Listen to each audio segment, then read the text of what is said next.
The noes are 57. Clause 2 will stand part. Members, the question is that Clause 3 stand part. Madam Chair.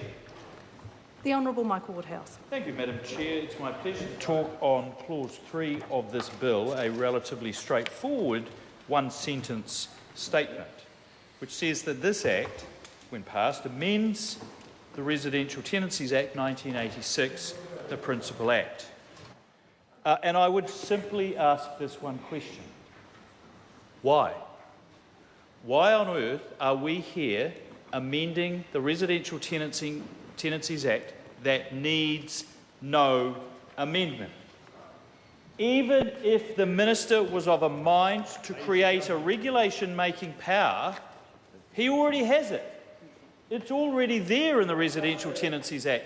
He can pass this regulation without the grandstanding, the virtue signalling of the introduction of what was an opposition bill, the Healthy Homes Guarantee Bill. Remember, they're going to guarantee healthy homes, a lofty goal. But I want to come back to the comments that the Minister said in his intervention in Clause 2. It is revealing on one level, but not on another.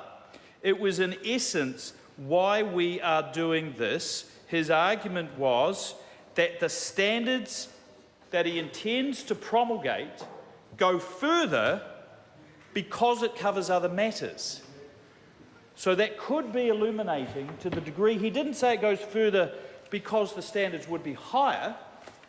He said it goes further because there would be more of them. Only they don't.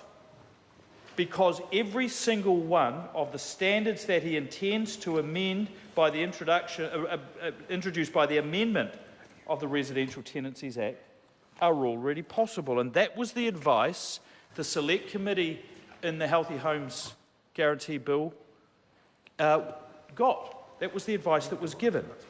I draw the Minister's attention to that subsequent advice in a memo to the committee dated 5 August 2006, at paragraph 26, referencing actually the Housing Improvement Regulations 1947. Those regulations place requirements on landlords and owner-occupiers for that matter, so it's not just a requirement on rental properties. Every living room shall be fitted with a fireplace or other approved form of heating. Every bathroom should have a means of ventilation. Every habitable room should have windows to allow for adequate lighting and ventilation. Every house must have efficient drainage. Every house must be provided with gutters, drown pipes and drains. Ventilation, dampness, weatherproof, they're all here.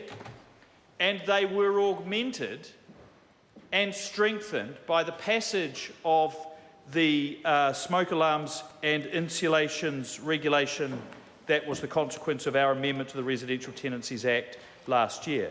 So in our efforts to examine Clause 3 and to ask what amendments to the Residential Tenancies Act we are passing, I once again implore the Minister to confirm or otherwise whether we are here because standards go further because there are more of them, which is not correct, or whether the standards that already exist are going to be strengthened.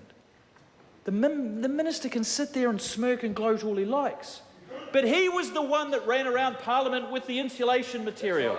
He was the one that said this bill, the Residential Tenancies Amendment Bill that the previous National Government passed, was not good enough, and when he became the Minister he was going to make it better.